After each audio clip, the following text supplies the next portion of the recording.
Hello everyone, today I'll present you my country, Sweden. So Sweden's official name is actually Kingdom of Sweden, not only Sweden. Its capital is Stockholm and it is located in the northern part of Europe, actually on Scandinavian peninsula. Its official language is Swedish, and in the right corner we can see their currency, which is Swedish kronor. Now for physical characteristics, actually 70% of Sweden are mainly forests, which are cultured, meaning that they are cultivated and managed. Sweden's forest land makes up just under 1% of the entire planet's forest land. Sweden has mostly hilly and mountainous land areas called Norrland terrain, which are in the western and northern part of the central Sweden. Now for islands, Sweden has approximately 222,000 islands, where only 1,000 of them are inhabited. Combined area of Sweden's islands is bigger than its mainland, which is an interesting fact. And this country is actually the country with the biggest number of islands.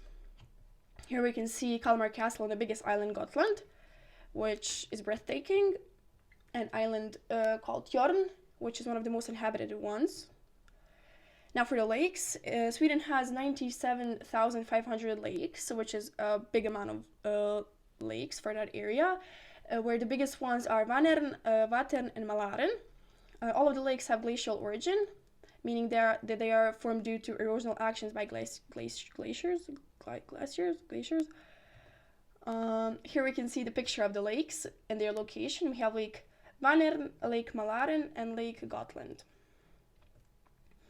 As for the rivers, they range from 180 kilometers to 520 kilometers in length, where the biggest one is located on the north part of Sweden and is called Torn, or Torneälven, which is 520 kilometers in length. And we have the two that come after it. They are important for creating renewable sources of energy, such as electricity and such as energy produced via hydroelectric power in these rivers' dams. Now for the geology of Sweden, Sweden is actually a part of Finno-Canadian Shield, which is an area of old crystalline and metamorphic rocks. Common rocks are actually gneiss, granite, granodiorite, sandstone, and marble. The most common soil type is still, which covers about 75% of the Sweden's landscape. We can see that the southern part of Sweden actually has sedimentary rocks, while the central part and the coast part is igneous and sedimentary rocks. As for the climate, Sweden's climate is influenced by the Gulf Stream, which is a warm ocean stream that flows off Norway's west coast. We can see that in the north sort of west part, it has tundra. Then on the northern and going in the central part, it has warm summer, humid continental climate. Then it has subarctic, this part has subarctic climate, this one continental, and this one oceanic. Temperature during summers go from 13 to 17 degrees, while in the coldest months, such as February, the temperature can drop to even minus 30 degrees. So central and southern part, which is this part, it has short and cold winters. Northeast, severe winters, which is actually here, severe winters and warm summers. And far north, which is like almost on the top, have severe winters with snow lying the year round on elevated areas and very, very short summers. Now for the human characteristics. Sweden has a population of 10 million. Its density is 25 people per square kilometer. Actually, as we can see, the population density is higher in the south than in the north, which tells us that the population is unevenly spread. 88.2% of the population is urban, and the most urban areas are Stockholm, which is the capital, which has 1.5 million people, then Gothenburg, and then Malmö. So here we can see the Sweden population pyramid from the 2020, actually this year. From this year, we can see the sex ratio where there are a bit more males than females. 65% of working people there are 65% of working people, 20% of elderly people, and 15% of youth. And we can see that Sweden has high life expectancy, which is 85 years for women and almost 82 years for men. Migrations and settlements. So 14.3% of Sweden's inhabitants were foreign-born.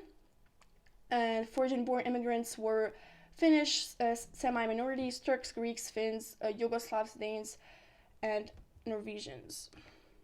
Now for the economy and development of Sweden. So agriculture, 7% of Sweden's agriculture is arable or cultivated. The number of cattle and pig is continuously falling, which affects its economy. And thanks to increased productivity, milk production has not luckily decreased. People employed within agriculture is falling, with around 175,000 people now working in the sector. The majority of farmers in the country are elderly, meaning that they have no successors, which is a great concern for Sweden's government. Now for the mining, Sweden's most famous mine is Kopparfalun mine in Dalarna, which is here. And one of the largest sources of iron ore in Europe, and 92% of Europe's iron and 5% of the world's iron reserves, meaning that its mining sector is highly appreciated around the world and needed. The Kiruna mine is the largest mine here and most modern underground iron ore mine in the world.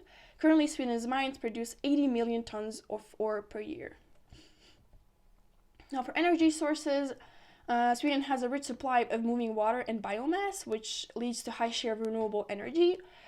Their carbon emissions are much lower when compared with those of other countries, meaning that they don't pollute as much. About 11% of the electricity comes from their wind power only. The largest source of bioenergy is the forests. As we mentioned, Sweden is actually covered with 70% of forests, and it is used mostly for heating. They also use wave power, solar energy, and heat pumps. As for the tourism, most of the tourists who visit Sweden are primarily from neighboring countries such as Norway, Finland, and Denmark. Tourism in Sweden accounts for a relatively small portion of its economy. Yearly, they earn about 50 million km, compared to other countries, which is a small amount. We can see the most visited places in Sweden. We have Gamla Stan, Old Town, Drottningholm Palace, Visby, Gotland, and Öresund Bridge, Malmö. Now for the environmental issues, I've researched about 3 most common environmental issues and most threatening ones. We have the consequences of logging industry. 2,000 forests dwelling species are threatened in Sweden due to logging industry. Birds such as the white-backed woodpecker, species of lichen moss and fungi are in danger. The country has made progress in enhancing sustainable timber harvesting, but also bad practices still remain. Now we have the pollution of the Baltic Sea. The pollution of the Baltic Sea was caused by pollutants from agricultural sources and waste of treatment facilities.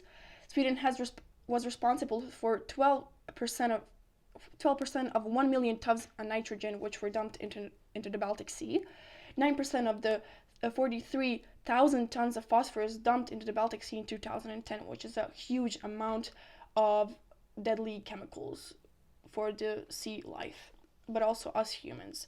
In 2011, the Swedish Agency for Marine and Water Management was created to help address these water-related issues. And then we have acidification of lakes.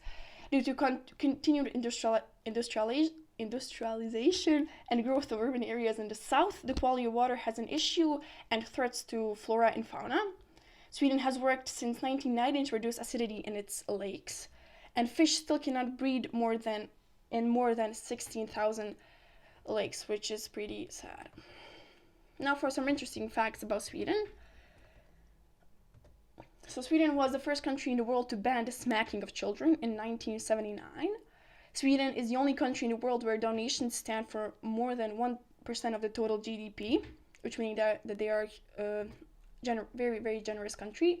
Sweden has remained neutral in all wars since 1814, including World Wars I and II. The Swedes invented nicotine replacement gums, which I don't know you heard of. I don't know if you heard of them. In winter, there's less than 5 hours of daylight. Students in the Uppsala area of Flogsta scream. Oh, yes. Actually, so students in the Uppsala area of Flogsta scream and shout and howl every night at 10 p.m. to let go of steam and stress, which was actually proven to be helpful for students during their midterm exams and so on.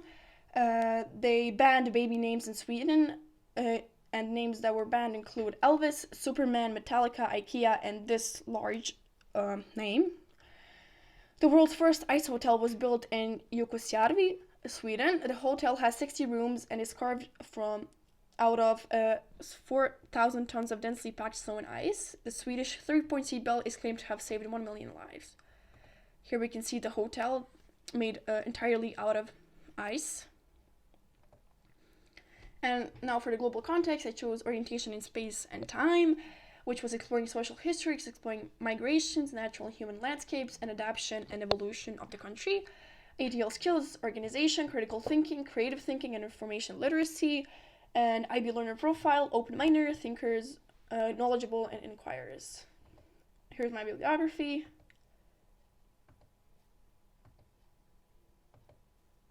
Thank you for your attention.